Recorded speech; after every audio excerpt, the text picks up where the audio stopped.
Qiyinchiliklar bizni cho'ktiradimi yoki aksincha yuksaltiradimi?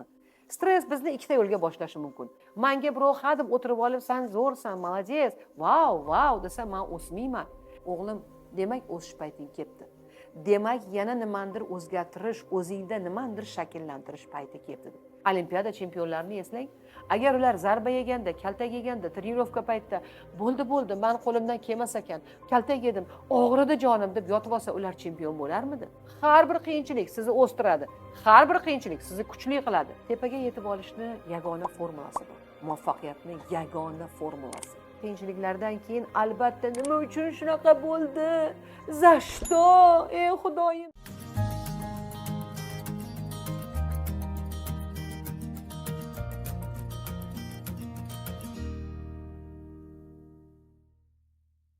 Qiyinchiliklar bizni cho'ktiradimi yoki aksincha yuksaltiradimi? Nima deb o'ylaysiz? Juda ham ko'p insonlar qiyinchiliklardan qo'rqishadi. Hayotda qanaqadir muammolar bo'lsa, qanaqadir to'siqlar bo'lsa, biznesda, oilada kelishmovchiliklar bo'lsa, tushkunlikka tushadilar. Men omadsizman, meni ishim yurishmadi, men eplay olmadim yoki menga bu qanaqadir jazo yoki bilimim kam va tushkunlikka tushib ketishadi. Aslida bilasizmi? Hayotingizni eslab ko'ring. Har qanday qiyinchilik, har qanday zarba, har qanday stressdan keyin sizda albatta avvalgidan 2 barobar ko'proq o'sish bo'lgan.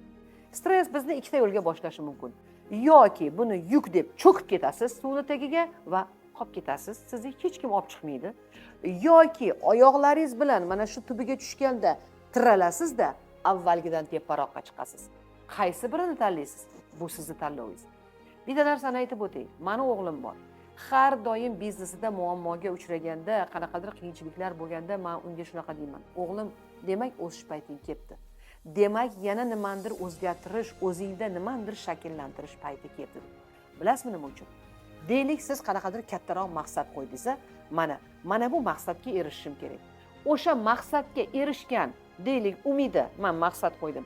Shu maqsadga erishgan umida bu umididan farq qiladimi? Albatta farq qiladi. Bu daromadga, bu muvaffaqiyatga, bu maqsadga erishgan umidida boshqa qanaqadir sifatlar bor, ko'nikmalar bor. Balkim u qat'iyatliroqdir, balkim u qaror qabul qilishga tezroqdir, balkim uni bilimi ko'proqdir, balkim unda yana qadar xarakterini fazilatlari bordir. O'shanda u mana shu darajaga erishishga mos bo'ladi. Hozirgi umida bunga mos emas. Nima bo'ladi? Men maqsad qo'ydim. Hayot menga nimalar beradi? Alloh meni mana shu maqsadga erishishim uchun nimalar beradi? Men shu kerakli fazilatlarni o'zimda shakllantirishim uchun imkoniyatlar, ya'ni qiyinchiliklar beradi. Menga birov hadeb o'tirib olib, "Sen zo'rsan, молодец, vau" desa, men o'smayman.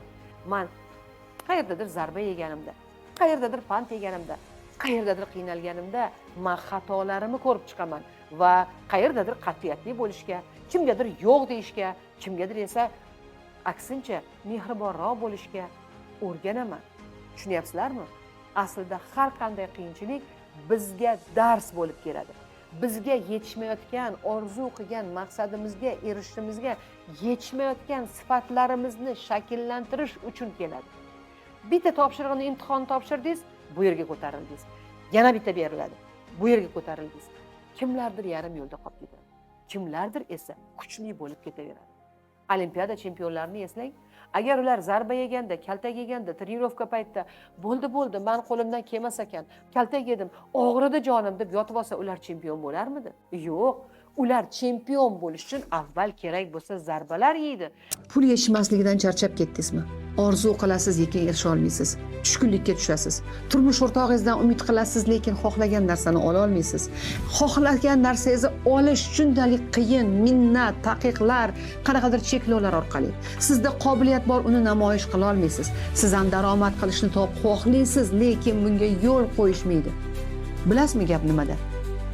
Gap sizni fikrlashingizda, gap sizda bilim yetishmasligida, ichki qo'rquvlaringizda, cheklovlaringizda. Men ayollar uchun maxsus yozilgan moliyaviy erkinlik kursimda mana shu narsalarga yechim beraman. Kursda siz fikrlaringizni o'zgartirasiz, ishonch bilan harakat qilishni o'rganasiz, turmush o'rtog'ingiz bilan murosa qilishni, munosabatlarni to'g'rilashni o'rganasiz va moliyaviy erkinlikka chiqib va nihoyat o'zingiz xohlagan daromadga chiqa olasiz. Sizga bitta imkoniyat beraman. Bu kursni bugun, hozir 23:59 gacha ro'yxatdan ochishga ulgurganlar chegirmali narxda olish imkoniyatingiz bor. Shoshiling, kursimizda joylar juda ham cheklangan. Bu imkoniyatdan foydalaning. Birgina qadamni qo'ying, ro'yxatdan o'ting. Qolganini menga qo'yib bering. Aynan sizni kutib qolaman. Vaqtimiz juda ham kam qoldi. Ulgurib qoling. Ariza qoldirish uchun ssilka ushbu videoni ostiga joylab qo'yganman. Aynan sizni kutaman. Boy bo'lishga haqlisiz. Kerak bo'lsa nimalardir qiladi, kerak bo'lsa ovqat yemaydi, qanaqadir trenirovkalar qiladi, qiynaladi, boshqa bo'ladi. Lekin ular bundan tushkunlikka tushmaydi-yu. Ular biladi, qiyinchiliklar ularni chiniqtiradi va chempion qiladi. Hayotda ham xuddi shunaqa. Agar siz hayotda chempion bo'lishni xohlasangiz, nimagadir erishishni xohlasangiz, orzuga erishishni xohlasangiz, qiyinchiliklarga tayyor turing. Bu tabiiy holat. Har bir qiyinchilik sizni o'stiradi. Har bir qiyinchilik sizni kuchli qiladi. Yana bir tarafini aytaymi? Sizga qiyinchilik yubordimi? Demak, Alloh sizni eshitdi. Demak, siz mana bu qo'ygan maqsadingizga loyiq deb topdi va sizni o'stirish maqsadida qiyinchilik yubordi. Endi qiyinchiliklarga nuqtai nazaringiz o'zgardimi? Shuning uchun balkim har safar hayotimizga qanaqadir muammo tug'ilganda, qiyinchilik tug'ilganda boshqacha qarashni o'rganing. Mani o'sish paytim keldi. Alloh meni eshitibdi va meni o'sishim uchun imkon beribdi. O'sishim uchun imtihon beribdi. Demak, men to'g'ri yo'ldaman. Tekis yo'lda hech qachon muammo bo'lmaydi. Tepaga qaraganda qiyinchilik bo'ladi. Tepaga chiqayotganda qiyinchilik bo'ladi. Pastga tushish juda ham oson.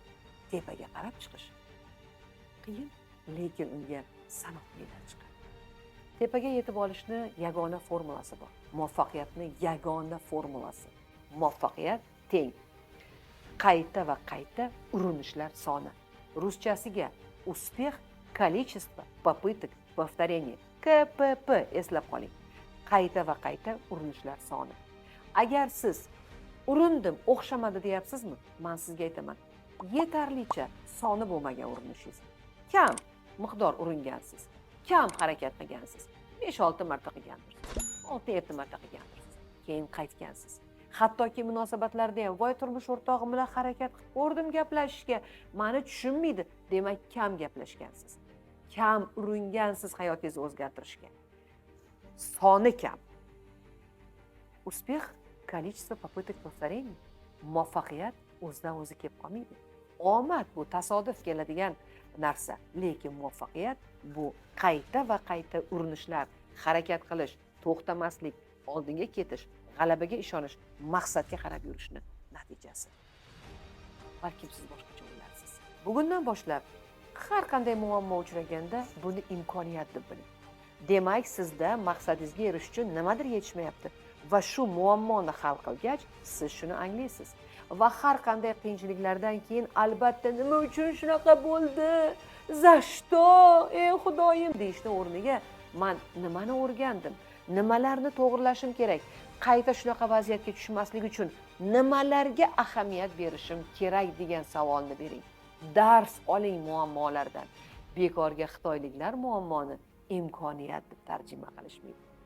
Har bitta qiyinchilik imkoniyat deb qarasangiz, g'alabaga erishtiradi va omadsizlik, qanaqadir muvaffaqiyatsizlik desangiz, suvni tagiga cho'ktirib yuboradi. Yagona bu yerda qaror qabul qiluvchi siz. Cho'ktiruvchi ham o'zingiz, olib chiquvchi ham o'zingiz. Hech kim sizni hech qachon sizchalik tushunmaydi. O'zingizga ishoning. Ustingizda ishlang, harakat qiling, o'qing, bilim oling, sarf qiling o'zingizga. Ana shunda yuksalasiz. Men shu paytgacha har doim bolalarimga aytaman. Qiyinchilikka uchradingmi? Bilim ol. Qiyinchilikka uchradingmi? Ko'rib chiq, xatolaring to'g'rila. Balkim qayerdadir kimnidir dilini og'ritgandirsan. Balkim qayerdadir kimnidir haqqini bermagandirsan. Balkim qayerdadir kibrga berilgandirsan. Oyog'ing yerdan uzilib qolgandir. Ba'zan mana shunday yo'llar bilan biz joyimizga ham tushib qolishimiz mumkin. Shunday emasmi? Shuning uchun eng avvalo har doim hamma narsada yaxshilik izlang. Hech qachon bu dunyoda hech narsa behikmat bo'lmaydi. Va bugun sizni qiynab turgan muammoga 5-6 yildan keyin nazar tashlab, agar shu qiyinchilik bo'lmaganda men mana bunga erishmagan bo'lardim deyishingiz aniq. Albatta kommentariyalarda o'z fikrlaringizni yozishing. Eng qiziq fikrlarga mendan zo'r mukofot bor. Sog' bo'ling. Sizlarni yaxshi ko'raman.